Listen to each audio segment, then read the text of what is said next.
The day Earth burned. They arrived without warning. No diplomacy. No negotiations. Just a broadcast. The message played simultaneously on every device, in every language, across every nation. By decree of his radiance, sovereign of the galactic empire, your species has been judged unfit for peaceful integration. Earth is hereby declared a hostile entity. Compliance is no longer requested. It is irrelevant. Then the skies opened. Over Beijing, a beam of searing white light cut the skyline in half. In Sao Paulo, impact tremors shattered skyscrapers as kinetic rods fell like spears hurled by gods. London vanished beneath a ripple of plasma energy that burned the Thames to steam. Within 37 minutes, 12 cities were gone. Entire communication networks went dark. In that chaos, humanity screamed. But it did not break. Deep beneath Colorado's granite spine, the United Earth Council convened in an emergency war bunker. World leaders, military commanders, scientists, and intelligence directors, once fractured by politics and old wounds, sat unified in the cold, humming dark. General Lena Reyes, grizzled and calm amid the storm, stood before them with steel in her voice. "They want us on our knees," she said, her uniform still stained with ash from Washington's crater. "They think this is over, that they've already won, but they haven't met Earth." A silence followed, heavy with grief, but more than that, with resolve. Reyes continued, "We will not rebuild. Not yet.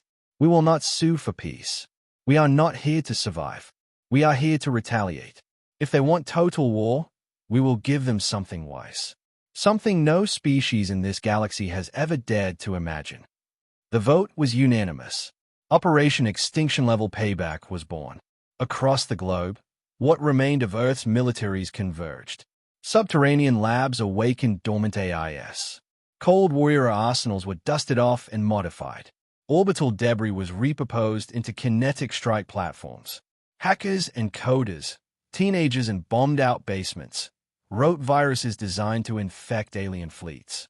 Survivors formed militias. Refugees became engineers. The human will, scarred, furious, relentless, transformed the ruins into a forge. On day 3, a lone Empire scout ship patrolling over the Pacific vanished.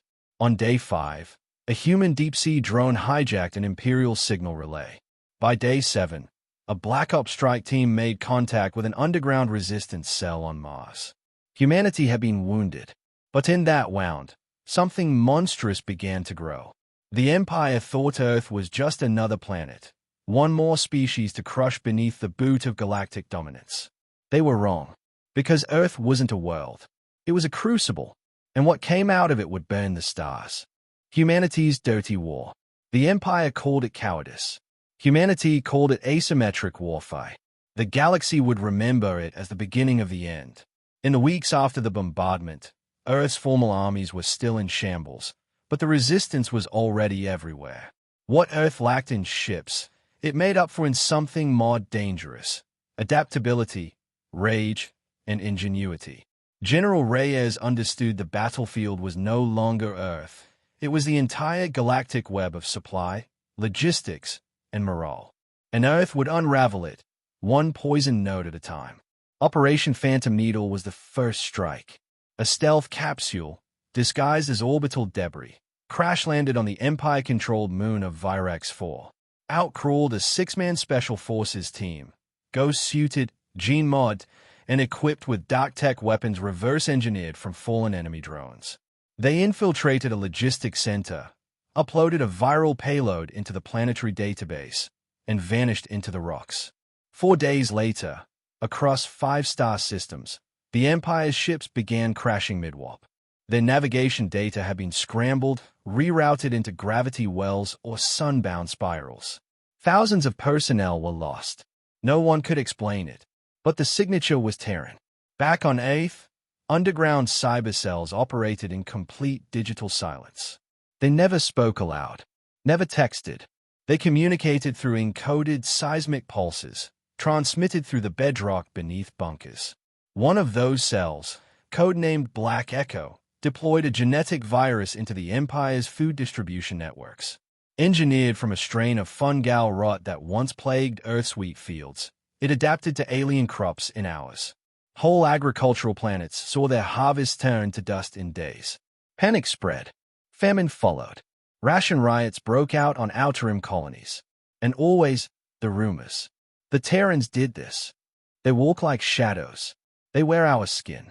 They strike, then dissipate. The Empire tried to counter. They deployed purge fleets. They broadcast propaganda. They threatened to exterminate entire human cities. They even glassed the surviving ruins of Cairo, broadcasting it live across the galactic net. But the damage was done. Every Imperial soldier deployed to Earth lived in fear of the forests, the sewers, the skies. Drones went missing. Supply lines vanished. Whole squads disappeared into cave systems and never returned. Sometimes, only a single survivor made it out, screaming about burning eyes in the dark and traps that couldn't have been made by primitives. A phrase began to spread across Imperial barracks like a curse. The Death Walders are coming. It was more than rumor. Earth had flipped the war psychology. The Empire had thought it was hunting an animal. It was only now realizing it had kicked a nest of predators. Humanity wasn't aiming for honor. It was aiming for fear. And fear was spreading faster than any fleet. Planet killers and payback. By the second month, the war had transformed. The Empire had superior numbers. Earth had something wise, nothing left to lose. The first planet killer was tested on Erixa VII. Once a thriving agricultural colony, Erixa had become a major supply node for the Empire's outer rim fleets. Earth's intelligence operatives spent weeks mapping its planetary defenses and weak points. Then they sent the package. Codenamed Thanatos 1, it wasn't a missile or a bomb. It was a microbe, engineered from Earth's most resilient extremophiles. Thanatos 1 consumed nitrogen, disrupting the atmospheric balance. Within 72 hours, the skies turned orange. Within a week, Erixa's biosphere collapsed. Trees blackened and died. Water evaporated into poisoned clouds. The Empire evacuated who they could. Less than a quarter survived. Earth didn't gloat. It issued a message. Leave us alone, or we leave your worlds in ruin. The Empire responded by targeting the Martian colonies, hoping to shatter Earth's only remaining off-world refuge. But Mars was ready. Autonomous defense platforms, designed by rogue engineers and powered by AI S-band before the war, activated without warning. They intercepted the Empire's fleet with a swarm of AI-guided kamikaze drones. Only one Imperial cruiser limped away, its hull scarred with Terran nanoflame burns. The Emperor was furious. He ordered the deployment of his elite Praetorian armada to Earth's solar system. But their staging grounds, fortified shipyards in the Persi sector, never launched. They were annihilated by the second weapon, Project Black Halo. Black Halo was a kinetic operation, a string of guided asteroids flung through slip space by jury-rigged alien drives, disguised as mining debris. When they struck the shipyards, it was as if the heavens had hurled mountains. Nothing remained but slag and silence. Meanwhile, Terran warships, once considered hopelessly outdated, were reborn as predators. Outfitted with reverse-engineered warp drives and silent-running tech, they struck Empire convoys in deep space. No broadcasts, no survivors, just the aftermath, shredded hulls, scorched insignias, and a single symbol etched into debris. The Terran sigil, boned into the future. The galaxy began to fracture. Some species allied with the Empire begged for peace. Others quietly withdrew from the war altogether. The Empire's allies had once mocked Earth's primitive tactics. Now they feared them. One by one, outer colonies fell. Not in open battle, but in darkness. Power grids failed. Air became toxic. Machines turned on their operators. Entire planets were left lifeless, empty, hollowed out like fruit left to rot in the sun. The Empire still had numbers, still had fleets, but Earth had momentum. And momentum, when driven by vengeance, doesn't stop. The next target was already chosen. The core worlds, the throne itself, end of an empire. The last battle didn't begin with a roar. It began in silence. Above the glittering spires of Verathex, the Empire's throne world, sensor stations suddenly went dark. Orbital patrols disappeared without distress signals. Comms jammed with surgical precision. A deathly stillness spread across the capital like the hush before a hurricane. Then Earth struck. The Terran fleet emerged from folded space not in formation, but in fury. Dreadnoughts cloaked in refracted light. Drone swarms blacker than space. AI-guided asteroid rounds screaming toward planetary shields. The Empire's homeworld had never been touched by war. Now it was drowning in it. Defense grids activated. Thousands of fighters launched. Imperial generals barked orders. Too late. Earth had sent more than ships. It had sent a plan. Every orbital cannon misfired. Every hangar bay's gravity control failed.